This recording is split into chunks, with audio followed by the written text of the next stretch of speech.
Hello and warm welcome to Sawal JEE. बच्चों, अगर आपका 11th बर्बाद हो चुका है और 12th बर्बाद होने के लिए लगा हुआ है, और ये सिर्फ क्यों हो रहा है? क्योंकि तुम आईआईटी जेई और नीट की तैयारी कर रहे हो। अगर ऐसी चीजें आपके सामने आ रही हैं तो आज का ये वीडियो सिर्फ और सिर्फ तुम्हारे लिए है, क्योंकि आज के इस वीडियो में जो ये प्रॉब्लम है, इस प्रॉब्लम को हम क्या सॉल्व करेंगे। क्योंकि देखो हो क्या रहा है, बहुत सारे बच्चे हैं जो अपनी तैयारी के लिए कोटा जाते हैं, कानपुर आते हैं, दिल्ली जाते हैं। तो ये प्रॉब्लम हो रही बच्चों के साथ। अब देखो, बहुत कम बच्चे होते हैं जो चीजों को क्या है 100% कर पाते हैं, अदरवाइज उनका 11th बेकार हो जाता है। तो अब अगर 11th हमारा बेकार हो गया है, बर्बाद हो चुका है, तो अब हमारे पास क्या ऑप्शन है? क्या हम अपने 12th में अच्छा स्कोर कर सकते हैं? अगर हमारे पास कम टाइम है तो कैसे हम अपने 12th में स्कोर कर सकते हैं और उसके साथ में अपना आईआईटी और नीट को भी कवर कर सकते हैं? तो बच्चों, मैं आपको बिल्कुल सोल्यूशन प्रोवाइड करूंगा, मैं आपसे इधर उधर की बातें बिल्कुल भी नहीं करूंगा। चलिए स्टार्ट करते हैं। तो देखो, सबसे पहले जैसे तुमको पता है कि ये सब हुआ क्यों। ये सब इसलिए हुआ क्योंकि तुम आईआईटी जेई और नीट की तैयारी में लग गए। अब लेकिन तुम ये सोच रहे होगे कि मेरे साथ क्यों हो रहा है। तुम ये सोच रहे हो कि भाई मेरे साथ ही क्यों हो रहा है। अब क्यों हो रहा है इसको थोड़ा आपको क्या सोचना चाहिए था। क्या आपने सोचा? मुझे लगता है कि जब आपका 11th बिल्कुल बर्बाद हुआ होगा तो आपने क्या है सोचा नहीं होगा। सोच के देखिए, क्या आपने सोचा था? नहीं सोचा। आप 12th में आ गए। जब आप 12th में आ गए तो आपकी जो पढ़ाई है वो अच्छी नहीं चल रही है, वो बेकार चल रही है। अब सबसे बड़ा टेंशन है भाई, 12th के बोर्ड में मार्क्स कैसे आएंगे। यही तो समस्या है भाई, 12th में मार्क्स कैसे आएंगे। क्योंकि 12th में कहीं ना कहीं अगर आईआईटी देना है तो भाई, अगर 75% नहीं आएंगे तो भाई आईआईटी कैसे मिलेगा। ये भी कहीं ना कहीं सच बात है। और अगर 12th में अच्छी पढ़ाई नहीं होगी तो भाई हमारा नीट एग्जाम वगैरह कैसे निकलेगा। तो ये प्रॉब्लम है, वास्तव में बहुत बच्चों के साथ है। तो इसका सोल्यूशन क्या है वो मैं तुम्हारे साथ एक्सप्लेन करता हूँ। तो देखो, इसका जो सोल्यूशन है वो ये है, अगर तुमको अपने 12th में अच्छा स्कोर करना है तो देखो ये सोल्यूशन डिपेंड करेगा आपकी फाइनेंशियल कंडीशन पे। क्योंकि बेटा देखो, हर किसी की जो फाइनेंशियल कंडीशन है वो अलग अलग है। तो अगर तुम्हारी फाइनेंशियल कंडीशन वीक है, अगर तुम्हारी जो फाइनेंशियल कंडीशन है, अगर तुम्हारी फाइनेंशियल कंडीशन वीक है, एफसी मींस फाइनेंशियल कंडीशन, और एक बच्चे की जो फाइनेंशियल कंडीशन है वो क्या है अच्छी है, तो इन दोनों के लिए मैं क्या अलग अलग रास्ता बताऊंगा। अगर देखो, अगर आपकी फाइनेंशियल कंडीशन वीक है तो आपके पास सिर्फ एक ऑप्शन है। आपके पास सिर्फ एक ऑप्शन है, वो है आपके पास सेल्फ स्टडी। क्या ऑप्शन है आपके पास? Self study. और इसके अलावा आपके पास कोई ऑप्शन नहीं है। अब तुम सोच रहे हो सर, ये तो हमको ही पता है कि भाई हम सेल्फ स्टडी कर सकते हैं, तो बेटा यही ऑप्शन है। इसको आप एक्सेप्ट कर लो, जितना जल्दी हो उतना जल्दी एक्सेप्ट कर लो। और जिन बच्चों के पास फाइनेंशियल कंडीशन अच्छी है तो उनके पास दूसरा ऑप्शन है, वो ऑप्शन है ऑनलाइन ट्यूशन। तो वो बच्चे क्या कर सकते हैं, ऑनलाइन ट्यूशन पढ़ सकते हैं अपने फिजिक्स, केमिस्ट्री और मैथ के लिए। तो जो भी बच्चे फिजिक्स, केमिस्ट्री और मैथ के लिए ऑनलाइन ट्यूशन पढ़ना चाहते हैं तो उनको मैं बताना चाहूँगा कि मैं भी ऑनलाइन ट्यूशन की जो क्लासेस होती हैं वो लेता हूँ। अब इसमें आपको क्या करना होता है, सिर्फ कॉल करना है 8318558856। तो इसमें जो क्लास होती है वो 1-to-1 होती है, मतलब एक सिर्फ स्टूडेंट होता है जो पढ़ रहा होता है, अपनी जो प्रॉब्लम वगैरह होती है वो पूछ रहा होता है। और ये क्लास क्या है, ऐप पर होती है। तो जो भी बच्चे ऑनलाइन ट्यूशन वगैरह पढ़ना चाहते हैं तो वो इस कॉल पे क्या है कांटेक्ट कर सकते हैं। अब देखो, जो ऑनलाइन ट्यूशन की जो फीस वगैरह होती है वो ज़्यादा होती है। क्यों ज़्यादा होती है एक बच्चे के लिए? क्योंकि वो सिर्फ एक बच्चा पढ़ रहा होता है एक पर्टिकुलर टाइम पे। अगर आप उसको कंपेयर करेंगे किसी अदर इंस्टीट्यूट की फीस से, या आप कंपेयर करेंगे ऑनलाइन में जो कोर्सेज आते हैं उसकी फीस से, तो आप ऑनलाइन ट्यूशन में क्या है कहीं ना कहीं पढ़ नहीं पाएंगे। इसलिए मैंने आपसे कहा कि जिनकी फाइनेंशियल कंडीशन अच्छी है तो वो ऑनलाइन ट्यूशन की जो फीस होती है उसको अफोर्ड कर लेते हैं, और जिनकी फाइनेंशियल कंडीशन वीक होती है तो ऑनलाइन ट्यूशन फीस अफोर्ड नहीं कर सकते हैं, तो उनके लिए ऑप्शन है सेल्फ स्टडी। अब देखो सेल्फ स्टडी के साथ में बच्चे एक काम और कर सकते हैं, यूट्यूब पर बहुत सारे वीडियो हैं और बहुत सारे चैनल हैं जहाँ से आप फ्री स्टडी भी कर सकते हैं। तो वहाँ से फिर आपको क्या हेल्प लेनी पड़ेगी।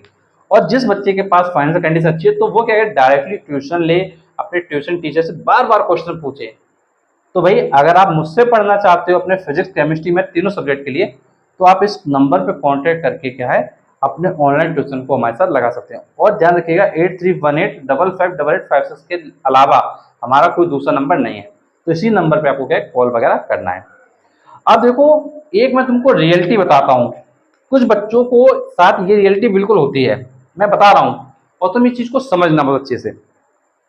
देखो दो तरीके के बोर्ड के बच्चे मैक्सिमम होते हैं हमारे पास, या तो आईएससी बोर्ड के होते हैं या फिर सीबीएसई बोर्ड के होते हैं। तो सीबीएसई बोर्ड के होते हैं या कुछ बच्चे होते हैं जो स्टेट बोर्ड के होते हैं। यही तीन बोर्ड के बच्चे हैं जो हमसे क्या है ट्यूशन वगैरह लेते हैं। अब देखो जो मैंने अपने एक्सपीरियंस से अभी तक 9 ईयर के एक्सपीरियंस में देखा है वो मैं तुम्हारे साथ शेयर करता हूँ, जो क्या चीजें हो रही है वो मैं तुमको समझाता हूँ। तो देखो सबसे पहले मैं बताता हूँ, जो आईएससी का स्टूडेंट होता है अगर उसके साथ प्रॉब्लम हो रही है, अगर आईएससी वाले स्टूडेंट के साथ प्रॉब्लम होती है तो उसका सिर्फ जो है एक कारण होता है कि उसका जो बेस है, उसका जो बेस है वो कहीं ना कहीं वीक हो चुका है। उसका जो बेस है वो कहीं ना कहीं वीक हो चुका है, इस वजह से वो जो है अच्छा नहीं कर पा रहा है। आईएससी वाले बच्चे के साथ ये होती है, लेकिन सीबीएसई वाले बच्चे के साथ ऐसा नहीं होता है। मैक्सिमम टाइम जो कंडीशन आती है वो बेस वीक होने की आती है कि भाई उसका जो आईसीएससी बोर्ड में 10th था उसमें उसने क्या रट्टा मारा था, इस वजह से उसका जो बेस था वो क्या वीक हो गया। तो इसलिए तुमको ध्यान रखना है, अगर तो मोस्टली बच्चों की ये सिचुएशन आती है। लेकिन जब सीबीएसई बोर्ड में आते हैं तो सीबीएसई बोर्ड में कंडीशन है एनसीईआरटी, बच्चे एनसीईआरटी पढ़ते हैं।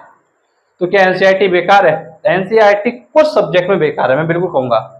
देखो अगर आप बात करते हो फिजिक्स की, तो फिजिक्स की तुमको एनसीईआरटी में कह रहा हूं भाई तुमको 30% के नियर अबाउट समझ में आएगी। तुम पढ़ने की कोशिश करोगे लेकिन तुम समझ में ही नहीं आई तो क्या पढ़ लोगे। अगर तुम केमिस्ट्री की बात करते हो तो मैं तुमसे कहूँ भाई तुमको 50 से 60% एनसीईआरटी समझ में आएगी। अगर तुम मैथ की बात करते हो तो मैं तुमसे कह रहा हूँ भाई तुमको 90% तक एनसीईआरटी समझ में आएगी। तो ये सिचुएशन है और ये मैक्सिमम बच्चों के साथ है, ऐसा नहीं कि सिर्फ एक बच्चों के साथ, मैक्सिमम बच्चों के साथ यही प्रॉब्लम है। अब प्रॉब्लम क्यों है? प्रॉब्लम क्यों है सबसे बड़ी बात यह है, प्रॉब्लम इसलिए है बिकॉज एनसीईआरटी की जो लैंग्वेज है उससे अच्छी लैंग्वेज अदर बुक्स में दी गई है। एनसीईआरटी की जो लैंग्वेज है वो समझ में नहीं आती, चीजों को अच्छे से कनेक्ट नहीं किया गया है। जो आज से 5 साल की चीजें थी पहले की, वैसी चीजें आज भी चल रही हैं। आज की डेट में अगर तुम बात करो सीबीएसई बोर्ड में, तुम्हारा असर्शन रीजन आ रहा है, केस स्टडी आ रहा है, मल्टीपल चॉइस क्वेश्चन आ रहा है और ये अराउंड 26 मार्क्स का आ रहा है ओवरऑल।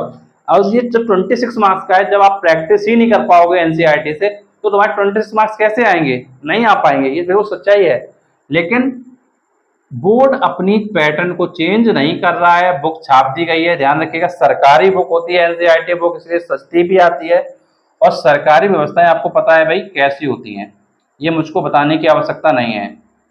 जिस तरीके से एक सरकारी हॉस्पिटल और प्राइवेट हॉस्पिटल की सुविधाओं में अंतर होता है, सरकारी स्कूल और प्राइवेट स्कूल की सुविधाओं में अंतर होता है, वैसे कुछ अंतर आप बुक्स में भी देखोगे। अब देखो तीसरी प्रॉब्लम होती है स्टेट वाले बच्चे के साथ। स्टेट वाले बच्चे के साथ ये देखा गया है कि भाई उसको, कुछ बच्चों को तो देखो इंग्लिश वाली प्रॉब्लम होती है, भाई इंग्लिश की समस्या आती है। वो कुछ बच्चों को क्या है, उनका जो बेस है वो वीक हो जाता है। अब देखो जिन बच्चों की, देखो एन सीबीएसई बोर्ड के जो बच्चे हैं अगर उनको प्रॉब्लम हो रही है तो वो एक काम ये कर सकते हैं, वो नूतन की बुक ले सकते हैं। फिजिक्स और केमिस्ट्री में नूतन की बुक ले सकते हैं और मैथ आप एनसीईआरटी से पढ़ सकते हो, कोई दिक्कत की बात नहीं है। तो नूतन की बुक तुम्हारे लिए क्या ज्यादा हेल्प तुमको करेगी। तो मैं तुमको यही समझाना चाह रहा हूँ कि भाई ये प्रॉब्लम होती है। अब ये सब चीजें मुझको क्यों पता है? ये सब चीजें मुझको इसलिए पता है क्योंकि मैं हर साल बच्चों को पढ़ाता आ रहा हूँ। भाई मैं बहुत सारे बच्चों को ऑनलाइन ट्यूशन लिया, तो जब ऑनलाइन ट्यूशन लेते हैं तो भाई कहीं ना कहीं जो बच्चे अपने चीजें बताते हैं वो चीज सामने आती हैं। तो बहुत बच्चों से जब पता किया तो भाई ये सिचुएशन आई, तो इसलिए मैं तुमको यही बताया भाई कौन से उसे पढ़ना है। तो ओवरऑल मैं तुमको यही कहना चाहूँगा कि अगर तुम्हारा 11th बर्बाद हो चुका है, कोई चिंता की बात नहीं है, उसको आप भूल जाओ। लेकिन अभी जो तुम 12th का बोर्ड एग्जाम देने वाले हो, उसके बारे में सोचो। और अगर तुम्हारा 12th का बेस अच्छा होगा ना, अगर तुम्हारा 12th का बेस अच्छा होगा, तो इस बेस अच्छा होने की वजह से जो तुम्हारा IIT जेई है और जो नीट है, वो भी अच्छा हो जाएगा, वो भी अच्छा हो जाएगा। अब देखो कुछ बच्चे ये सोचते हैं कि सर IIT जेईई और नीट ने इतनी फीस दे दी है। बेटा फीस दे दी है, वो मुझे पता है, लेकिन अब ये सोचो कि कहीं ऐसा ना हो कि 12th भी ना हो पाए और IIT नीट भी ना हो पाए, कहीं ये सिचुएशन मत लेके आना। तो इसलिए मैं तुमसे कह रहा हूँ कि सबसे पहले अभी तुम्हारा 12th चल रहा है, तो तुम 12th को संभाल लो, उसके बाद हम क्या है IIT नीट को भी संभाल लेंगे अच्छे से। तो बच्चों ओवरऑल जो भी बच्चे अब अपना 12th के लिए फिजिक्स केमिस्ट्री मैथ के लिए 12th के लिए अपनी प्रिपरेशन करना चाहते हैं फिजिक्स केमिस्ट्री मैथ के लिए, तो वो बच्चे क्या है ऑनलाइन ट्यूशन के लिए कॉल कर सकते हैं 8318558856 पर। और ऑनलाइन ट्यूशन स्टार्ट करके आज ही से स्टार्ट करके क्या है बहुत अच्छे से अपना जो परसेंट का जो एक सपना होता है 98% का 95% का, ऐसे सपनों को पूरा कर सकते हैं। बिकॉज बहुत सारे बच्चे हैं जिनके क्या है 96% 95% आ चुके हैं ऑलरेडी। किसी को वीडियो वगैरह देखना है तो मैं लिंक और डाल दूंगा डिस्क्रिप्शन बॉक्स में, एक बार जाकर तुम क्या है बच्चों का देख लीजिएगा कि भाई वास्तव में परसेंटेज आए हुए हैं। तो आई होप तुम्हारे लिए वीडियो हेल्पफुल रहा होगा, तुम्हारी जो प्रॉब्लम है वो सॉल्व हुई होगी। तो बच्चों आप अपनी प्रॉब्लम को सॉल्व कीजिए और ऐसे ही अपना प्यार हमेशा बनाए रखिए। अगर वीडियो अच्छा लगा है तो प्लीज़ वीडियो को लाइक करें और उन बच्चों तक जरूर शेयर कर दीजिए इस वीडियो को जिनको वास्तव में इस वीडियो की नीड है, जिनकी पढ़ाई बर्बाद हो चुकी है, उन तक ये वीडियो जरूर शेयर करिए। बिकॉज अगर आप किसी की हेल्प करोगे तो डेफिनेटली ऊपर वाला भी तुम्हारी हेल्प करेगा। तो चलिए आज की वीडियो यहीं एंड करते हैं, मिलते हैं आपसे नेक्स्ट वीडियो में, तब तक के लिए थैंक यू सो मच।